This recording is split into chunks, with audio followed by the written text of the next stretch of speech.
Just trying to survive and learn to love along the way. By Foreplay on AO3. Episode 108. Chapter 108. Of Worries and Sleep. It's hours before Izuku so much as moves. Even then, it's just slight shifting and no real sign of him waking up. That's alright. The more rest he gets now, the more Recovery Girl can heal him when he wakes up. Only 2 students remain at the hospital, and they're the ones recovering from surgery. Hawks is standing guard at Bakugou's room, while Shouta and Sashi are waiting here with Izuku. The rest of his students are escorted back to the school. Recovery Girl went as well, so she could make sure Kirishima got settled in the infirmary before coming back to heal Izuku.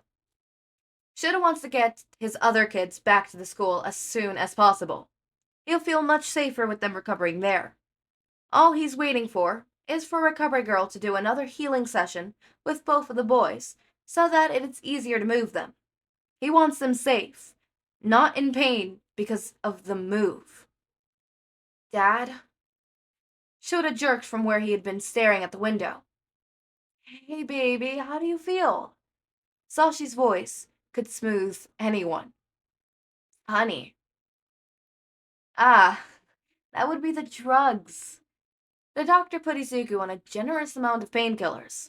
Shouta didn't object, since he knew that his son was already suffering because of his chronic pain, and adding his new injury on top of that must have felt awful. What happened? Could that be another side effect of the drug? Or the amnesia is because of the numerous times Izuku got hit on the head today? What do you remember, kid? Shouta moves over from his place by the window, taking a seat on the other side of Izuku's bed. Definitely the raid, but I didn't get that hurt, did I? Shouta shakes his head, and Izuku continues on. Something happened here, right? Shouta doesn't exactly want to relive it again, so he lets Sashi take over. Yeah, baby. You were visiting... Sashi stops when Izuku pushes himself up in bed. Oh my god, is Kirishima okay? Shouta carefully pushes Izuku so that he's laying back down. It may not hurt now, but when the painkillers wear off, it certainly will. Your friend is fine, kid. Are you sure? He seemed really scared. His voice trails off in the end, and he refuses to meet their gazes. It reminded you of her. Not exactly a question, but Izuku nods anyways. Even after you saved me, I was still scared. She wasn't around anymore, but I still saw her in my nightmares. Still do, sometimes. Unable to hug him from this angle, Shouta presses a comforting hand on his shoulder. You worried about the little listener? Izuku nods. Well then, you'll just have to let him know that we're there for him. Izuku gives him a relieved smile. As long as he has you guys, he'll be okay. Just like me. Once Recovery Girl comes back and healed Izuku, they get ready to head out. He doesn't have to do anything, just waiting for his dad to sign him out and make sure Kacchan is ready to leave. Izuku's tired, and he could see the same exhaustion from Recovery Girl's quirk mirrored in his friend's face. They both pile in the back of his dad's car and prepare for silence on the long drive back home. He doesn't realize he's drifted off until he wakes up with his dad's hand on his shoulder. After he stumbles his way out of the car, they head into the direction of the school instead of the dorms. It was a sort of deal his dad's made with the Recovery Girl. They didn't want any of them to stay in the hospital for too long, away from the high security of the school grounds. So she'd apparently told them that they could return to the school if they spent the night in the infirmary. One of his dads split off from the group and headed to the dorms. Izuku assumes he's checking in on the class, since he hasn't been able to since before the raid. If he's being honest, Izuku doesn't particularly care either way. He has an almost equal amount of dislike for both options, so he wouldn't enjoy his time in any of them.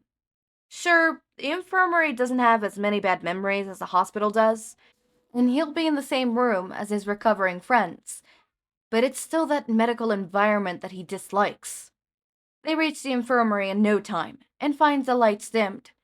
Kirishima is sprawled out on the center bed, fast asleep. Izuku winces as his awkward position. While they all had Recovery Girl's quirk used on him, it's not some magical cure-all. It helps the healing along, but doesn't fix everything. So based on the way Kirishima's sleeping, he's pretty sure he'll be sore once he wakes up.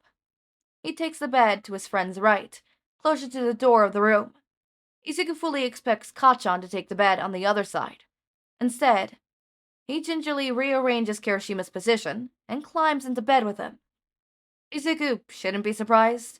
He's seen the way that they rely on each other like this before. He just didn't expect Kacchan to be so bold to do this in front of him and his dad. Kirishima doesn't even stir, just shifts towards Kacchan in his sleep. Not that it's hard for him to do so in the small infirmary bed. Izuku's just settling in when his dad joins them. He wasn't expecting it, but he also's not surprised. He hands over Izuku's phone and his favorite sweater, then heads over to the other bed and puts Kacchan and Kirishima's phones on the table beside their bed. I'm giving you your phones in case you need to contact me during the night. Recovery Girl will be here, but feel free to contact me all the same. Izuku nods, and he assumes Kacchan does too. What you can't do is discuss the raid with your friends. Once the debriefing is over, you'll be allowed to. So just hold out until then. Izuku pulls out his sweater and adjusts it while he asks a question. When is the debriefing?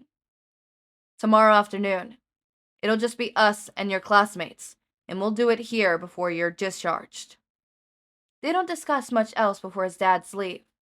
It's not too late in the evening, but they have other responsibilities to take care of. Besides, Izuku is tired, feeling the pull of Recovery Girl's quirk. It weighs down him, and his eyes keep closing on their own accord. So he listens to his exhaustion, laying down and getting comfortable, as he can, before falling asleep.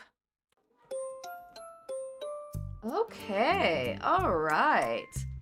I just realized Izuku's phone being away was never a vocal point.